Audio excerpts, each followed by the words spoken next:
Welcome all you mindsetters. Yes, guys, it is a Wednesday and it's 6 o'clock. I hope you're grade 12s already because I'm with Aslam today. Aslam, how are you doing? Looney, I'm doing well. Better, all the better to see you and hear the sweet voice in my ears on the one side, and Abraham and James and the whole crew. Oh, John. that's great. Guys, I am Looney, and I hope you guys have not forgotten. Facebook, it's facebook.com/learnextra. Twitter, it is @learnextra, and you can download all your show notes and everything else, the videos, watch the videos, the schedules. It's learnextra.co.za/live. So, Aslam, what are we doing today? Today we continue with the nervous system, but we are looking at some interesting stuff about drugs and how they affect the nervous system. We're also looking at some of the disorders of the nervous system. We're continuing a bit on the theory of last week. Okay, so guys, you heard it, how drugs affect the nervous system and everything else that Aslam said. So without wasting any time, I'd like to thank Macmillan for sponsoring our show, and then Aslam, I'll take it right to you. Thanks, Looney. Welcome, mindsetters. You can't believe a week has passed already, eh? We're back and we're moving. As I said earlier, we're looking at the nervous system. We ended last week where we looked at the brain, the central nervous system, which comprised of the brain and the spinal cord. We also looked at nerves, the neurons rather, the unipolar, bipolar, sensory neuron, etc., where it means we started a bit with the peripheral nervous system. We're going to look further into that peripheral nervous system today as well. Let's see what we're up for today. All right. First of all, we're looking at the location and functions of the peripheral nervous system. Location and functions, where it is, what does it do? Discuss the location and functions of the autonomic nervous system, that is, the sympathetic and the parasympathetic nervous system. Very interesting system that is. We're going to talk about that. And we look at the effects of certain drugs on the central nervous system. For example, dagga, heroin, ecstasy, and tic. These are some of the drugs that we are going to look at. We may look at others as well. And let's see what happens there. We then move on to explore the causes, symptoms, and treatment of the diseases or disorders of the nervous system. Now, you will agree that there are many disorders of the nervous system. We are going to touch on a few only today, just to give you the idea of how we present that as in our curriculum. In other words, we look at what causes, what the disease, what's the name of the disorder, what does it affect, what causes it, and how does it affect the part that it affects, and if there is treatment, what are the treatments that are necessary to help in that. And we have a surprise later on for you as well while we're going through this. And stay tuned so that you can actually enjoy that little surprise we have later on today. So here we go, straight away, without wasting time. The peripheral nervous system and its role in coordination. How does it work? Remember, everything we do in coordination, there'll always be an input that goes to a control center and an output which will bring about a response. That will go in nervous system, it goes to an effector. When we talk about the endocrine system later in our shows, then we will see it goes somewhere else. But for this nervous system, it goes input, stimulus, receptor, central nervous system, that is the control center. The control center then sends out messages to wherever it's necessary to bring about a response, and those things that bring about a response are called the effectors. Now, we spoke about the central nervous system, and now I'm talking about effectors, and on the other hand, I'm talking about receptors. So somewhere, there must be a link with those receptors and the central nervous system, and there must be a link with the central nervous system and the effectors. This is taken over by the peripheral nervous system.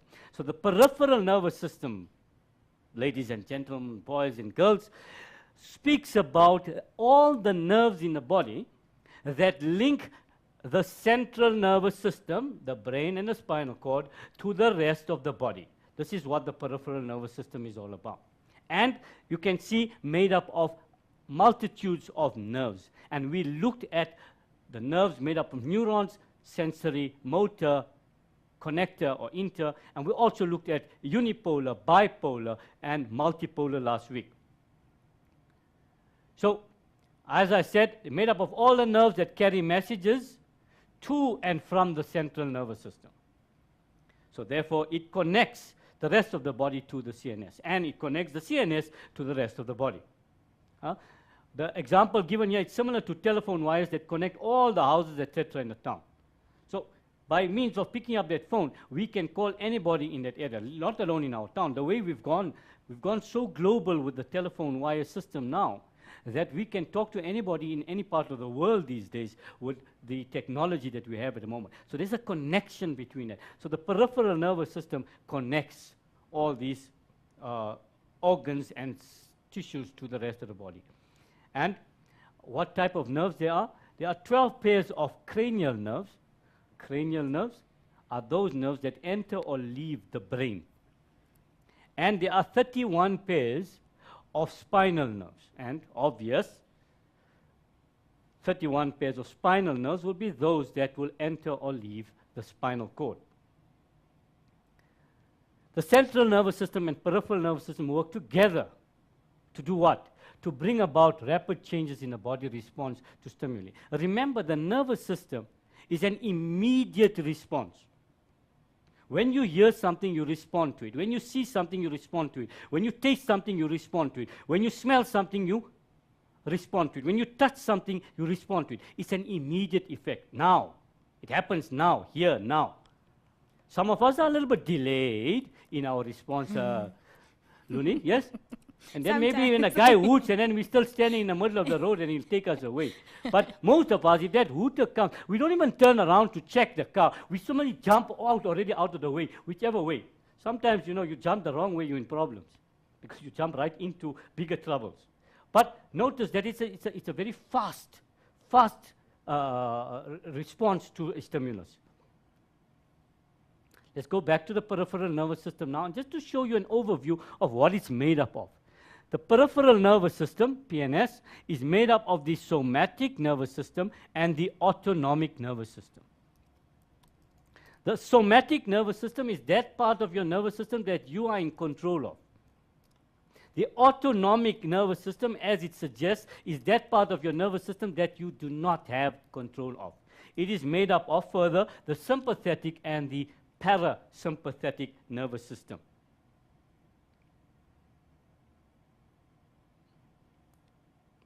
Just to explain, first of all, the sympathetic and parasympathetic nervous system are part of the autonomic nervous system, and their response and control is automatic and involuntary.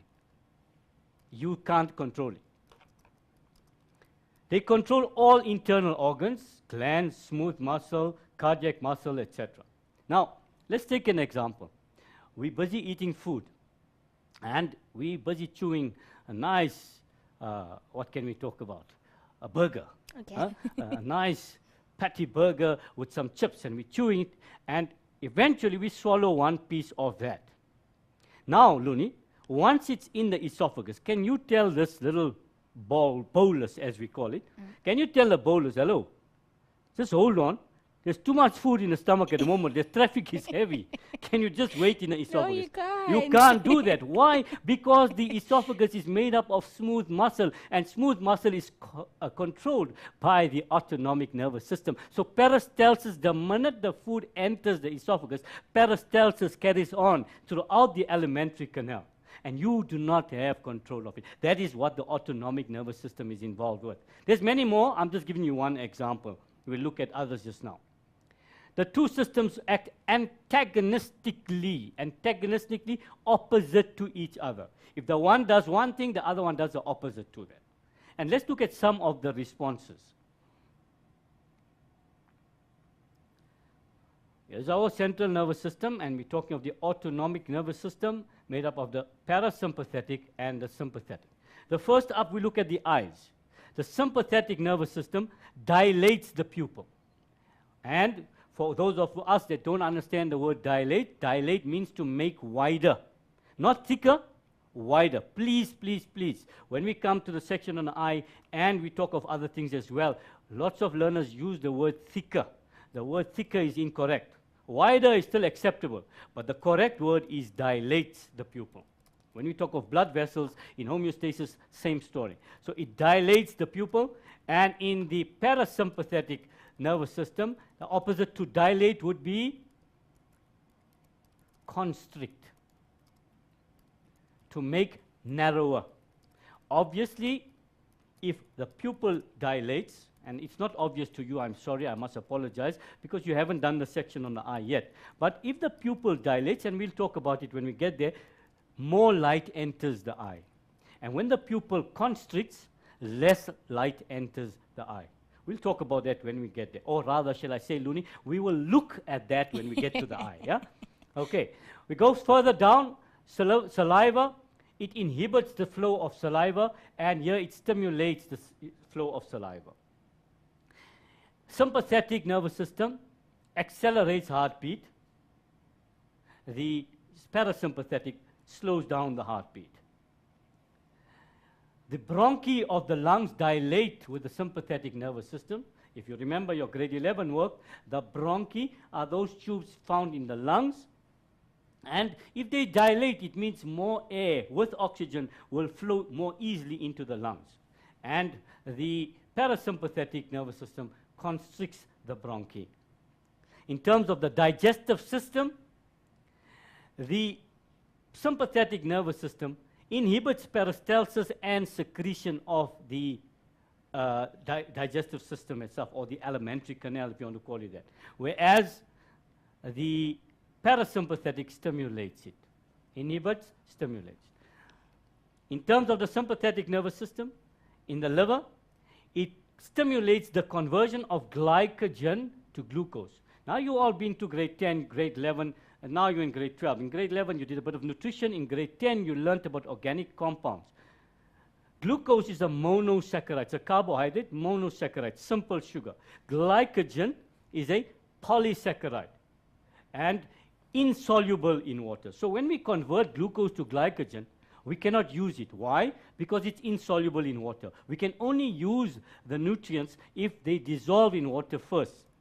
So we store it as glycogen, so it will not affect, first of all, the osmotic balance in the cell, and at the same time, you cannot use it. So it keeps your sugar levels, the glucose levels, down.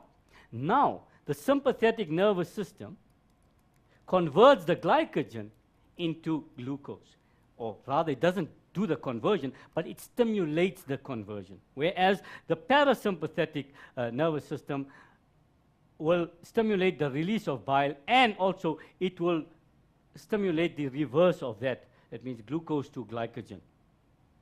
Further going down, the sympathetic nervous system also stimulates the secretion from the kidney, or rather the adrenal glands, not the kidney, but the adrenal glands, of adrenaline and noradrenaline. For our subject, for our curriculum, we worry about the functions of adrenaline, not in this chapter, a little bit later. And in terms of the bladder, in the sympathetic, inhibits bladder contraction, and in the parasympathetic nervous system, it stimulates the contraction of the bladder. Now, if you look at these two things, or these two responses on either side, you must have deduced by now that the sympathetic nervous system is basically exciting the body somehow. It's bringing the body into a state of action of sorts. You can see what's happening. It's dilating the pupil, more light can come in. It's inhibiting the flow of saliva. We don't need saliva at this time. It accelerates the heartbeat, so the blood flow will be faster, more oxygen to the cells, more carbon dioxide away from the cells. So we're moving it. We're moving everything. It dilates the bronchi, so more air, so you can breathe faster and heavier, and you take in more air, more oxygen diffuses, and therefore you have more oxygen for respiration and metabolism. You don't need to digest food at this time. It's not important. It's not a vital organ at that time. So it's, if you know in your language, afcooling. It's not going to be active in that time. And we need glucose because glucose is the source of energy, so therefore that conversion takes place. Adrenaline, if you know, when you are youngsters, you all talk about, my adrenaline is pumping. What are you talking about, Looney? You are?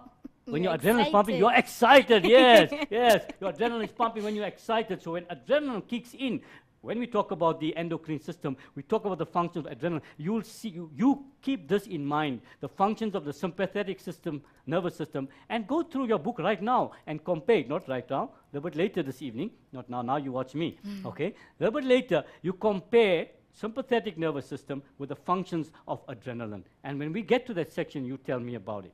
And inhibits bladder contraction. You do not need to contract your bladder at this time of emergency and excitement. You do not want to urinate at that time. And parasympathetic is the opposite to that.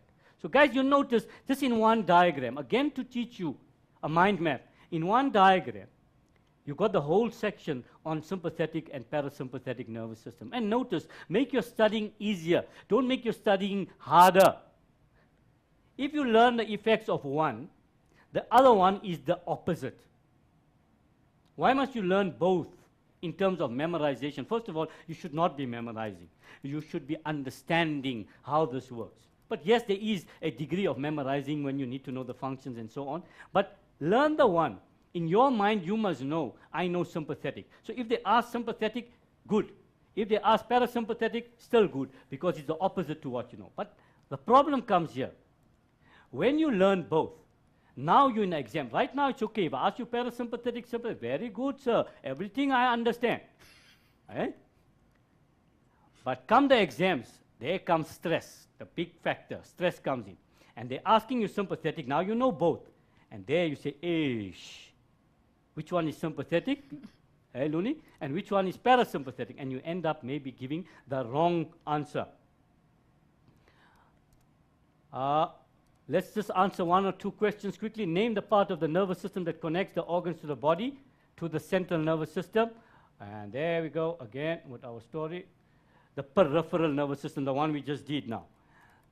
Name the two parts of the autonomic nervous system, the sympathetic and the parasympathetic nervous system. And lastly, list the functions of the sympathetic nervous system. As I told you earlier, dilates the pupil, inhibits flow of saliva, accelerates the heartbeat, dilates the bronchi, inhibits peristalsis and secretion of the alimentary canal, stimulates the conversion of glycogen to glucose, stimulates the secretion of adrenaline, and inhibits the contraction of the bladder. With that question, I think you've earned yourself a break. Looney. All right. Guys, we are going to take a very short break. Keep asking me the questions, and then what I'll do is during the break, I'll ask Aslam, and then we'll take it through from there. So do stay tuned. Go get yourself some water and some juice to just refresh yourselves, and we'll be back straight after the break.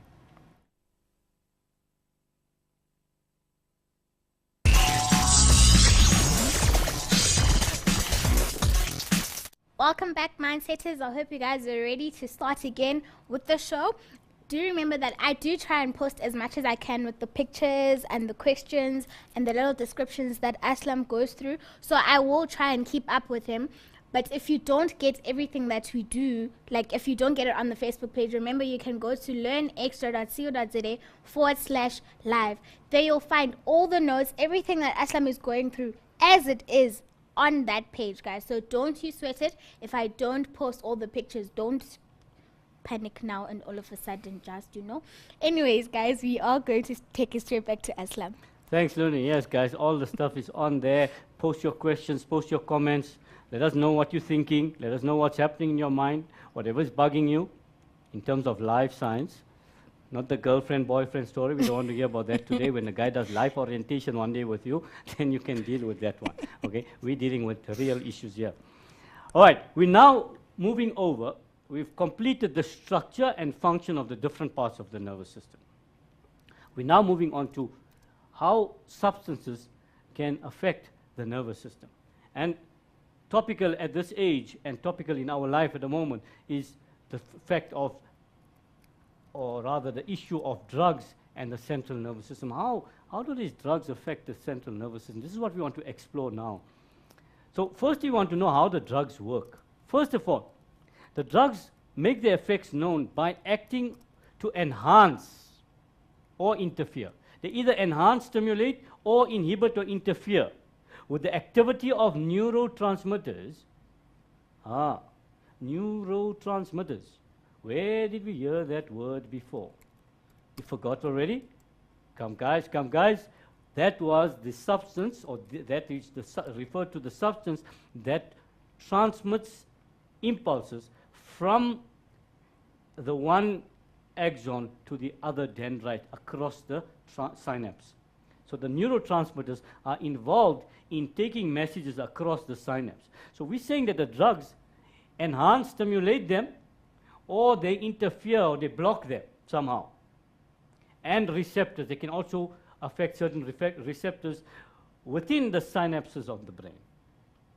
This is what we're talking about there. Simple, simple story. Agonistic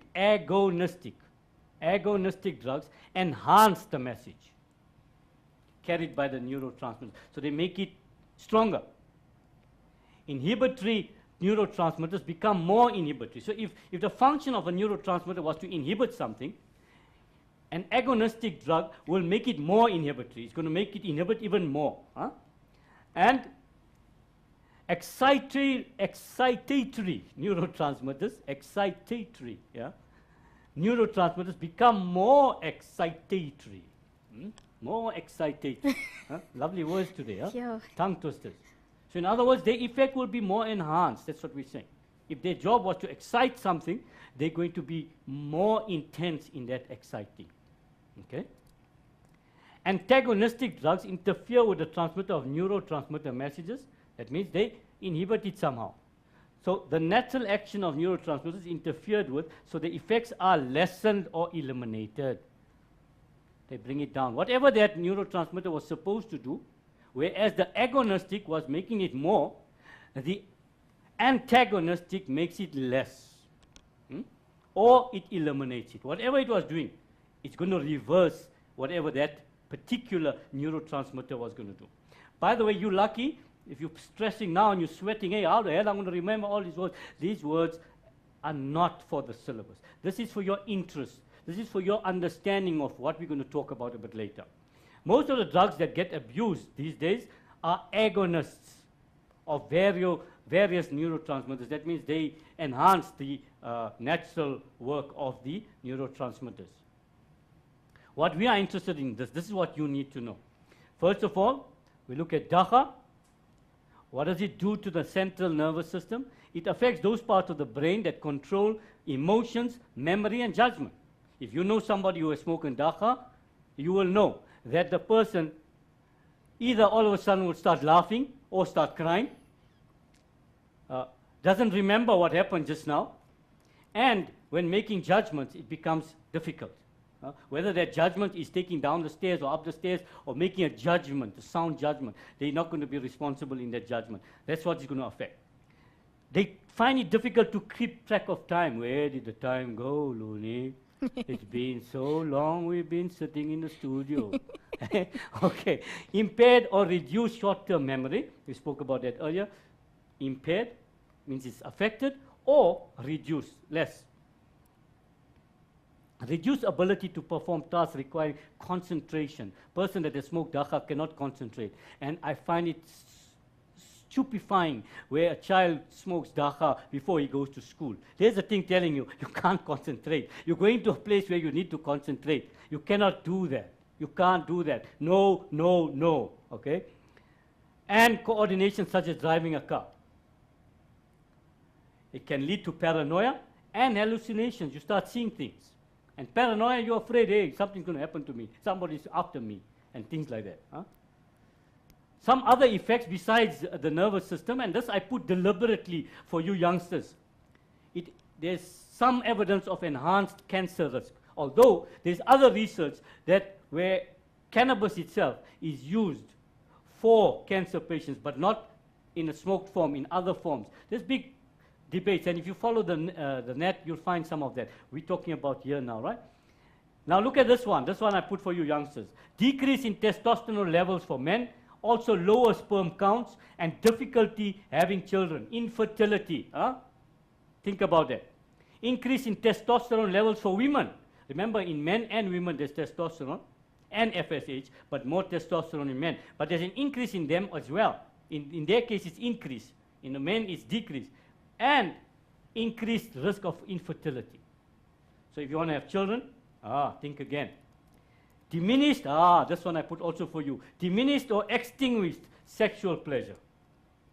No feelings. Next time you want to light up, think about all those things I put up. Heroin is the next drug that we're talking about. When heroin gets into the blood, it goes straight to the brain, where it has a sedative effect. It sedates you, cools you down, calms you down. In terms of feelings and sensations, heroin acts like a powerful painkiller and slows down your thoughts and reactions. It slows you down, that chilled out feeling, what you'll hear from drug users. Creates difficulty in differentiating between reality and fantasy. What is real and what is not? Problems again with concentration. Memory loss again, paranoia again, anxiety and confusion, all similar to what we spoke about again. It can also impair important bodily functions like respiration and breathing. We're more interested in the ones on top because of the nervous system.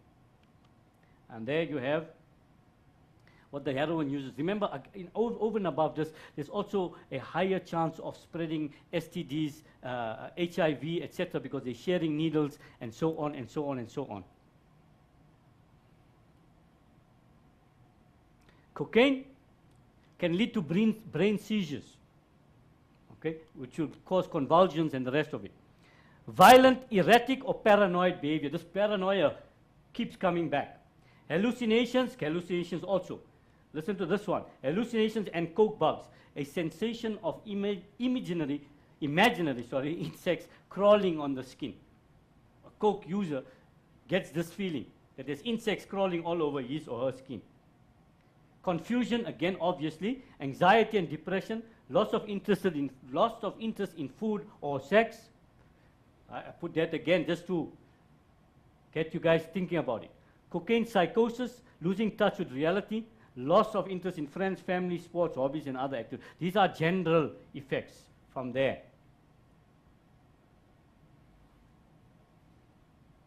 Cocaine is generally snorted through the nose, and it diffuses directly into the capillaries, and therefore people that use cocaine, generally they burn the epithelial in the nasal passage, and they lessen the protective function of the mucus and the absorptive function of the mucus in the nasal passage as well.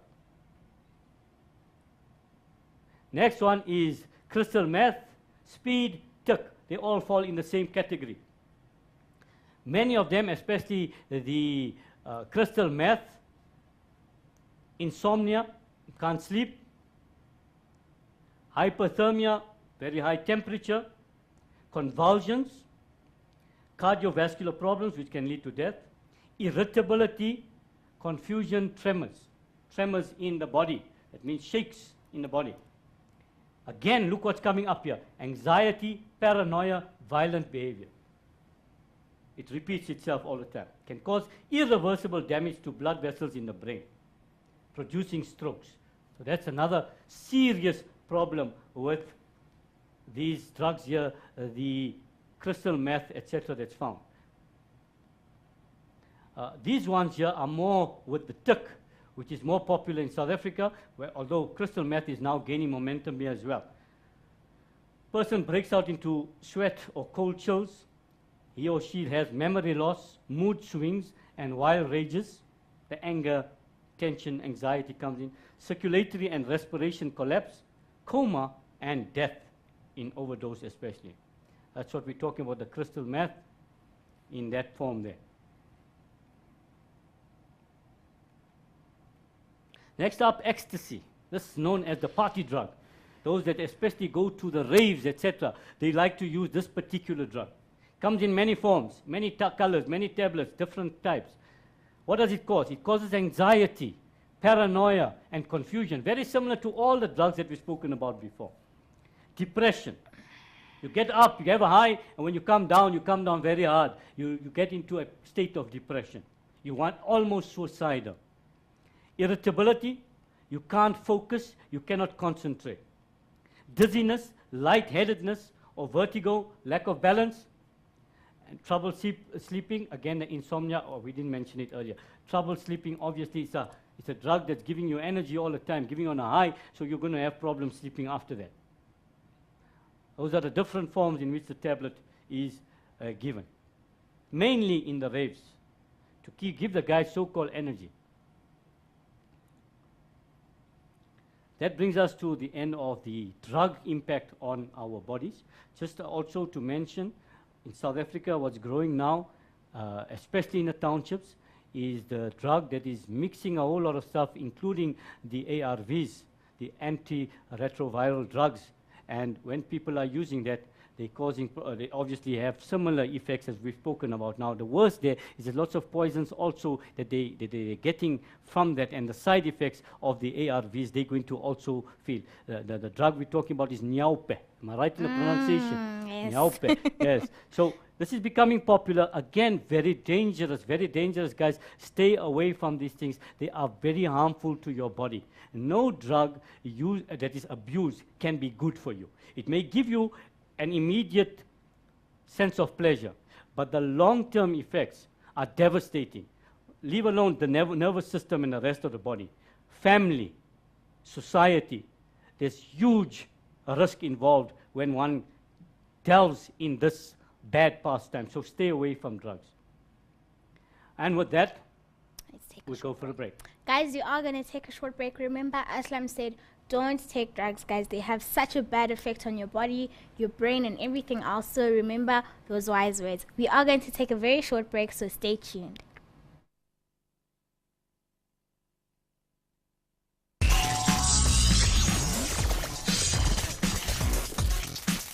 Welcome back, Mindsetters, after that really short break. I hope you guys are good to go. I did post some of the pictures of the drugs that Aslam was talking about and their effects. So if you go onto our Facebook page, you'll see the pictures, you'll know what the drug does and how it affects your brain and whatever and your nervous system. So you'll be careful, guys. Be very careful. If you meet anyone who gives you anything strange or funny, do not take a drugs are very bad for you. So with all of that said, that little pep talk there, I'll give it straight back to Aslam. Thanks, Looney. How's things going that side? All right, good. Dr. Sap, are you hearing me? Fine. Can't hear. Tell him to put on the TV. We're talking about the disorders of the central nervous system. And the first one we look at is Alzheimer's. Alzheimer's disease. Right. Assalamu alaikum. Wa alaikum salam. Dr. Saf, only on live TV I can talk like this. There's Belinda and company in the background. They're not going to even know what I'm saying. Dr. Saf, Kem Cho, Haruche and all that. Oh my word. Are you well, doctor? Good. How are you doing? I'm doing very well, doctor. I'm glad we got you on the line. I'm just going to skip over to what I wanted to get from you directly. And this is the doctor we're talking to, guys, Mindsetters. This is the doctor we're speaking to. Dr. Sab, I want you to tell us about aneurysm and how it affects the nervous system. In a very simple terms that, you know, me, I'm very weak. I don't know these things, so you'll have to tell me at my level. All right. An aneurysm is an abnormal weakening of a part of a blood vessel, right? Right. It could be damaged or inherited defects in the blood vessel. Okay. So if there's a defect, the blood vessel may balloon over time or swell or even rupture. Good. Now, in the brain, certain areas are predisposed to aneurysm. A rupture or swelling can cause pressure on the brain. Right.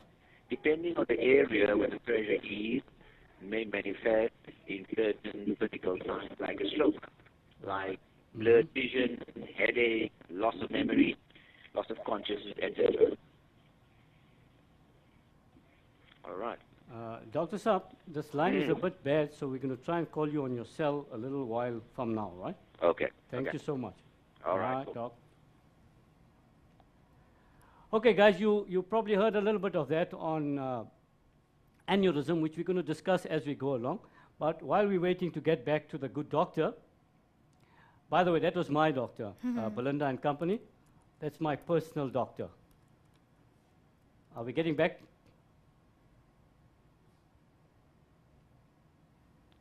Doctor, you with me?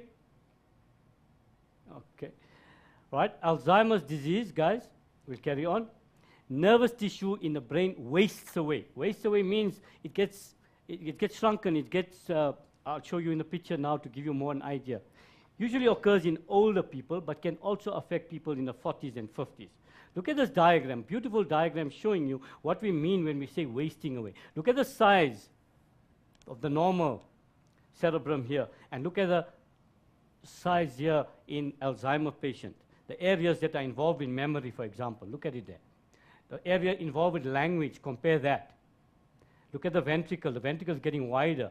So the mass of the brain is actually getting wasted away. Okay? And because of this, obviously those functions that this part is involved with, or these parts are involved with, will be affected. Here's a lovely PET scan, like an MRI scan, to show you also the normal and Alzheimer's. Look at that. What's happening there? Okay? So first signs of Alzheimer's, or symptoms rather, memory loss and confusion. The person loses memory, short-term and long-term. Confusion, initially, it's not so bad, but as it progresses, it can become worse. Simple things like tying the laces, can you believe, Luni, that we forget. When we have Alzheimer's, we may even forget how to tie our laces, something that we were used to doing every day, switching on the lights, switching off the lights, simple things. And when somebody in your family is affected by something like this, you see the real effects, and it touches you even more, because very organized people sometimes have this, and for them it's even more difficult, because they were so organized in their life, and now they don't even know what day it is. And somebody has to tell them, listen, this is the time, this is what you have to do for today, these are the things, write it on the board so that you can remember. So these are the ways that we can make it a bit easier for them. At the moment, unfortunately, no successful treatment found. Dr. Saab, you with us? Can you hear me now? I can hear you, I can hear you. I can hear you. I could always hear you. Wherever I am, I'll be able to hear you. Because you'll be checking out my symptoms.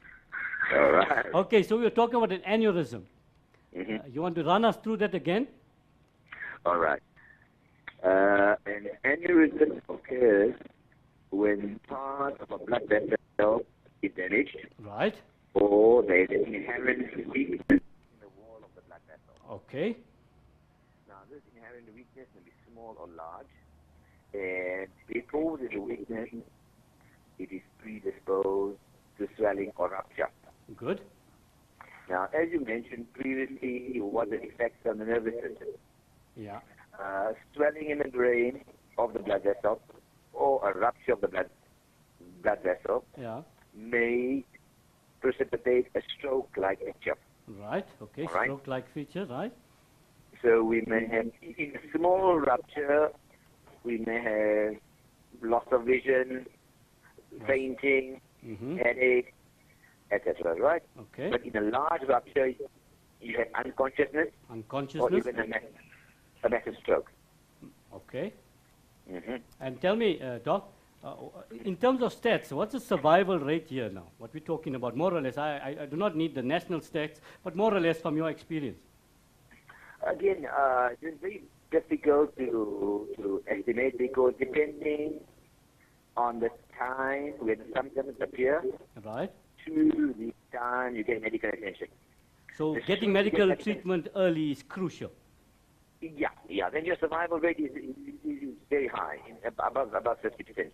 Okay, good. That's good. Doc, also tell me. Okay, so you've given me this story now. So and if this happens, how do they treat this particular thing? If, for example, this is found, they found it, they're going to do an MRI. Obviously, they'll find that there is the swelling. What do they do? Okay, that involves neurosurgery, taking you into theater, exposing the aneurysm. Now, obviously, treatment differs between a rupture and just a swelling. Right. Now, in a rupture, you're going to have to mop up the blood that's bled out. Okay, so you're going to get rid of the excess blood, Right, and then repairing the blood vessel, which may involve stenting and putting abnormal cannula. Okay. All right.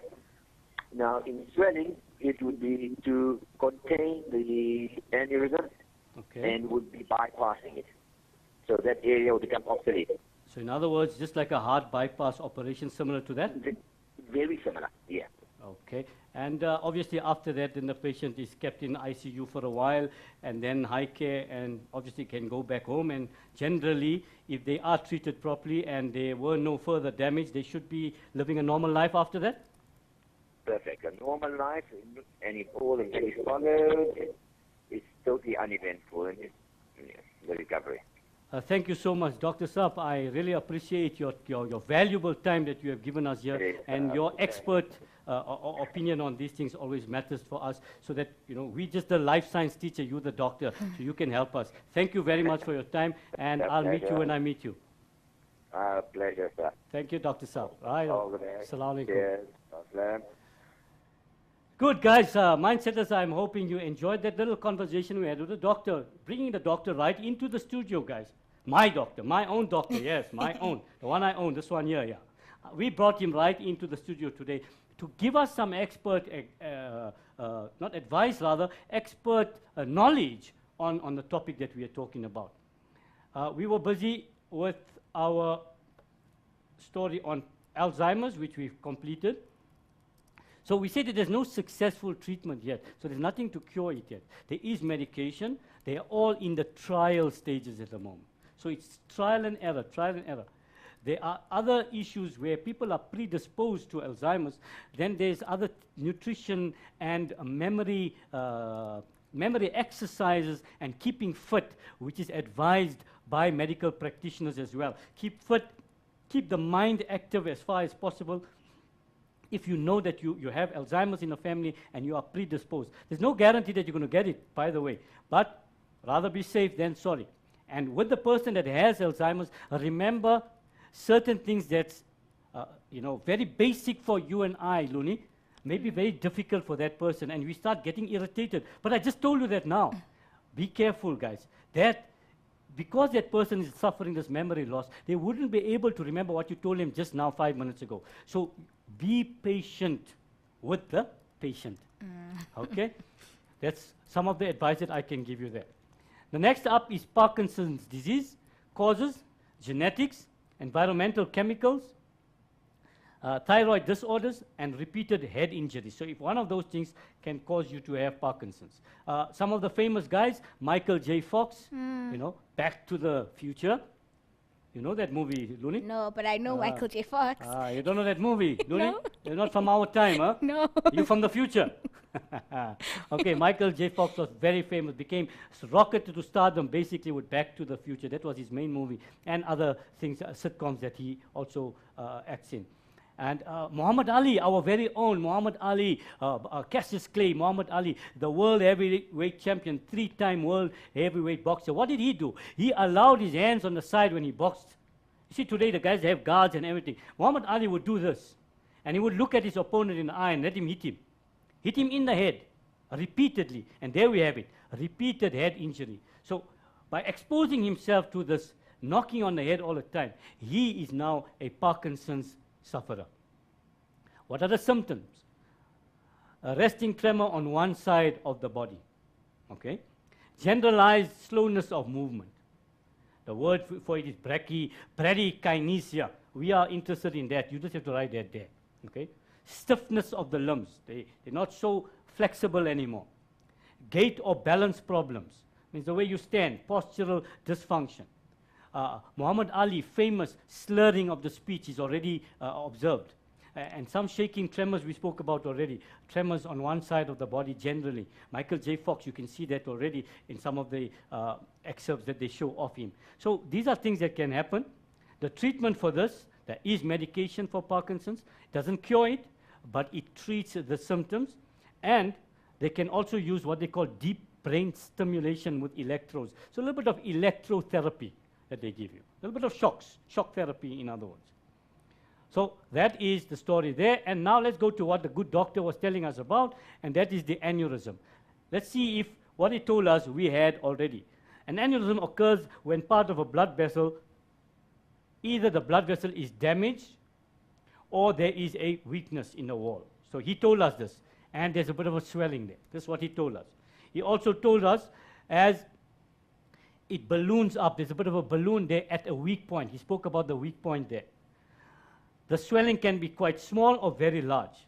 When large, it tends to extend along the blood vessel. As the aneurysm grows, there is a greater risk of rupture because there's more pressure and the weaker point may get even weaker and it can pop at any time. Try blowing a balloon. You can only blow it so much. Further than that, if you blow any more, it's going to burst right in your face. Good. All right? And this can lead to hemorrhage and other complications, including sudden death. Okay? What causes the aneurysm? We're looking at the brain aneurysm mainly. There are other aneurysms as well. We're looking at the brain. First of all, there is an inherent, as the doctor said to us, genetic or other inherent weakness in the artery wall. Yeah? They're saying usually since birth. So there was this weakness. And for some reason, as time went on, eventually that weakness is going to give a little bit of way, and there you're getting this balloon there. Hypertension, high blood pressure also causes that. Arteriosclerosis, cholesterol, and other substances form on the arterial wall. You did that in grade 10. Here's a real live MRI that's taken off a patient recently in the last 3 to 4 weeks, where he had an aneurysm. He fell, he collapsed. He was taken immediately to hospital, and they treated him. Today he's back home and recovering very well, I might add. Here is the balloon that we are talking about. There's the blood vessels in the brain. Guys, are you realizing what we're showing you here? The vision, the image is not the clearest because we're showing you from an MRI. We've taken a photo from an MRI and we're putting it on the screen. So there's a little bit of distortion there. But we're showing you live inside somebody's brain. Can you believe that? A live person's brain, we're showing you inside, in color. Not in black and white, in color. There's the blood vessels you can see. Okay? And there's this weak point that we're talking about here. In this area, there's a weakness and the balloon is there. By the way, when this gentleman went for the op, when they found another balloon inside. So they had to treat him for both those balloons in the brain. They fixed it, op of about 3 to 4 or 5 hours, I think. He was hospitalized in ICU for a while, from ICU to high care, and he is now at home, talking, walking normally, a bit weak, obviously, and a bit slower, but he is recovering well, and this is what an aneurysm is. By the way, statistics say that lots of us are living with an aneurysm, that it's waiting to happen. Whether it happens in our lifetime or not, that's left to chance. We'll have to wait and see. But we can help ourselves by being fit, by walking regularly, or running, or jogging, or skipping, or going to the gym. But walking briskly is the easiest form of exercise you can get. Today, when we want to go from our room to the toilet, if we could, we would hire a cab. Right? We've come to that stage where we'd want to take a cab from our bedroom to the toilet. We didn't want to walk in the house, leave alone around the house. I would give you advice to walk around the house at least. Or my good friend, the doctor that we spoke about, he's a punctual cyclist. He cycles very regularly. So he's leading by example. We go to the questions, guys. We've come to that part of the section where we can go to the questions today, and we're doing quite well. The first question says, tabulate the side effects of dacha, heroin, tuk, and ecstasy on the nervous system. Remember, firstly, you've got to draw a table. Drug effects. On the left side, we put the name of the drugs, and on the right side, we put the effects. And the first one there, dacha, affects part of the brain that control emotions, memory, judgment. Difficulty in keeping track of time, impaired or reduced short-term memory, reduced ability to perform tasks, requiring concentration and coordination, such as driving, walking in a straight line even sometimes, and paranoia and hallucinations. Oh, he's after me, they're all after me, you know. Heroin slows down the thoughts and reactions, chills down, creates difficulty in differentiating between reality and fantasy. And this is bad because you don't know what is real anymore. And you do things that you think that are possible, and that's when you hurt yourself. Problems with concentration again, memory loss again, paranoia again, anxiety and confusion again. It can also impair important bodily functions like breathing, via the nervous system, by the way. Ecstasy, party drug, mainly memory loss again, paranoia again, anxiety again, confusion again, problems with concentration again. And the last one we got here is tuk. Breaking out into sweat or cold chills, again memory loss, mood swings is typical of all the drugs. One of the signs and symptoms as a parent finds of a child that's taking drugs is that the child has mood swings. And another thing, besides what we are talking about the nervous system, also your diet, your eating habits start changing. you're either going to get a bigger appetite or your appetite is going to go diminish. So those are things that we are looking for as parents. And obviously we want to help you. This is the thing. We want to help you. If you have a problem, you have a dependence problem, talk to somebody. Talk to somebody that can help you. Okay, circulatory and respiration collapse, coma, and death. Question 2. This is the long one. Study the article below and answer the questions that follow. Now, John and I were having a chat before my slot started, and he reminded me of something that I used to do as a child. Whenever a comprehension passage came up, I first read the questions. Then I read the article. So some of those questions that are in a memory, I can start underlining. So this is what we're going to do today. We're going to read the questions first. And the questions are, provide 2 reasons to avoid sodas that are provided in the article, apart from depression. That's the first question. The second question, in which year were the participants questioned about diagnosis with depression? Provide a hypothesis for this research. What conclusion can be made from the research regarding coffee drinkers? How can reliability of this research be improved? Suggest ways of managing depression. Those were the questions. The article, very quickly, there are many reasons to avoid soda and other soft drinks. Answer to one question already. High refined sugar levels, extreme acidity, unnatural and often toxic ingredients, and much, much more. So that's your first answer is coming from there already. According to a new study by US researchers for the National Institute of Health, however, we can add another reason to it. The regular consumption of soda, cold drinks, coffee, especially those that contain artificial sweetness, can lead to depression, Luni. And you were wondering why you're depressed all the time. I'm lying. Luni is not depressed. She's very jolly all the time. The study, which has been released in January 2013 and will be delivered in full, whatever there, I'm not going to read that, it's not important. The researchers monitored their consumption of soft drinks, teas, and coffees between the years of 1995 and 1996. That's when they monitored it.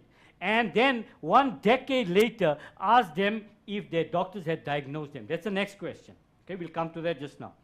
The results showed that individuals who drank 4 or more sodas daily were 30% likelier to suffer from depression. Good. So let's go to the questions quickly. The first one, answer. Obviously, I've underlined it for you. The second one, in which year? Between 2005 and 2006, 1 decade later. Provide a hypothesis. People who drink soda drinks are more likely to suffer from depression than those who don't. Or people who don't drink soda are less likely. Either one is still your hypothesis. What conclusion? Regular coffee drinkers were more unlikely to suffer from depression than those who don't drink. This one for you, Belinda, drink up more coffee, you won't suffer depression. With that, time is up. As usual, before we know it, time is up. I hand over to Luni. All right, guys, thank you so much for tuning in. I'd like to send a shout out to Tatanga, if I'm pronouncing your name right, and Vusi. They both like Aslam. Aslam, they say you're a great summarizer and you're making the night. They say they love you and all of that. So thank you so much, guys, for watching. Thank you, guys. Thank you to Macmillan for sponsoring our show. And until next time, guys, it is a good night from us.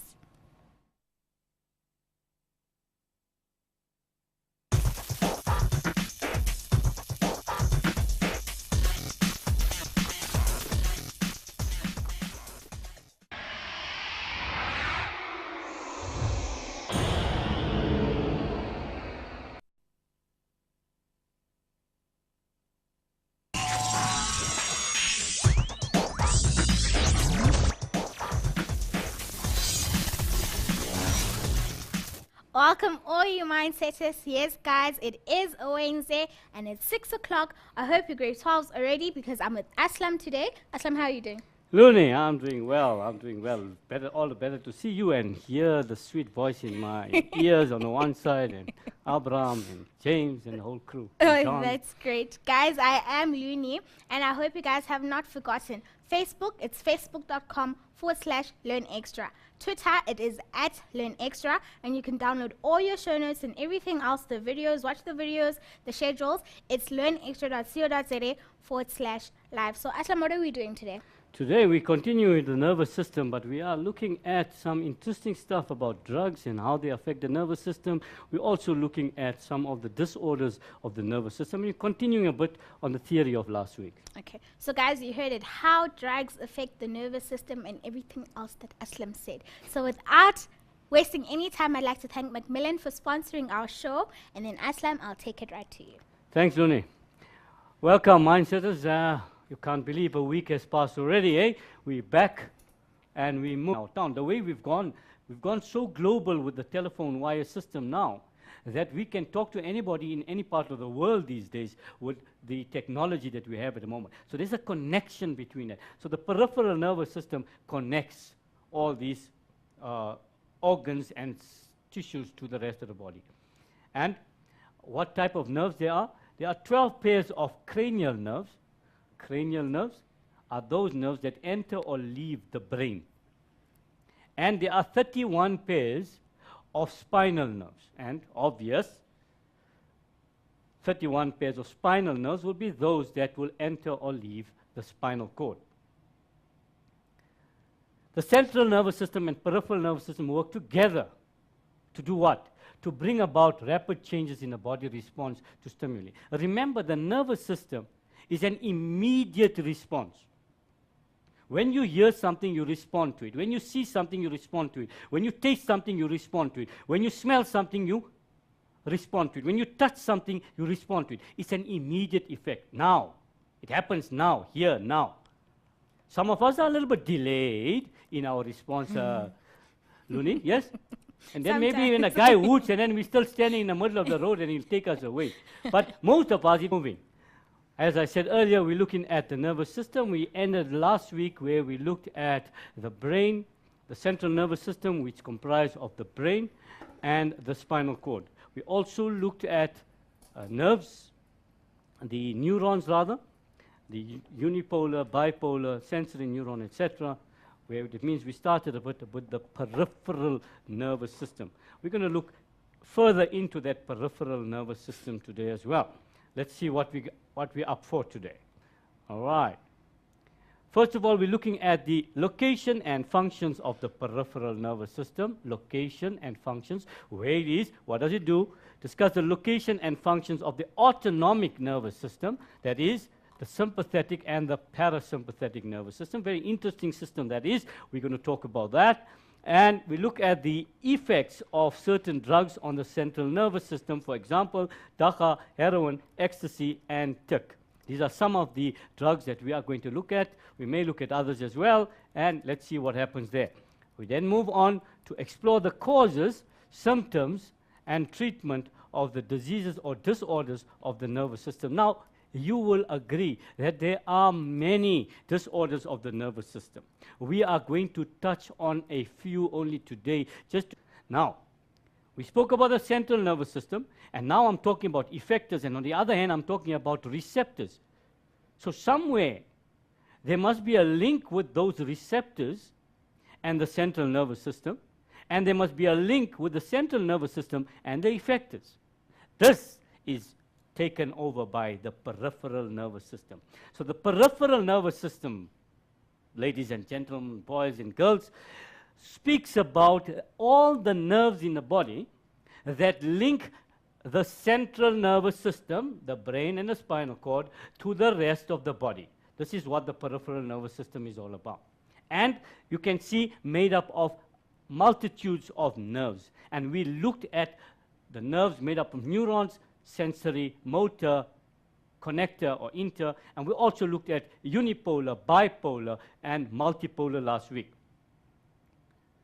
So, as I said, it's made up of all the nerves that carry messages to and from the central nervous system. So therefore, it connects the rest of the body to the CNS, and it connects the CNS to the rest of the body. The example given here is similar to telephone wires that connect all the houses, etc. in the town. So by means of picking up that phone, we can call anybody in that area, not alone to give you the idea of how we present that as in our curriculum. In other words, we look at what causes, what the disease, what's the name of the disorder, what does it affect, what causes it, and how does it affect the part that it affects, And if there is treatment, what are the treatments that are necessary to help in that?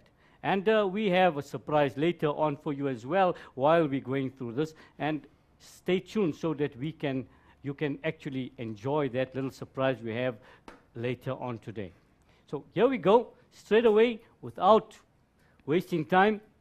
The peripheral nervous system and its role in coordination. How does it work? Remember, everything we do in coordination, there'll always be an input that goes to a control center and an output which will bring about a response. That will go in nervous system, it goes to an effector. When we talk about the endocrine system later in our shows, then we will see it goes somewhere else. But for this nervous system, it goes input, stimulus, receptor, central nervous system, that is the control center. The control center then sends out messages to wherever it's necessary to bring about a response, and those things that bring about a response are called the effectors.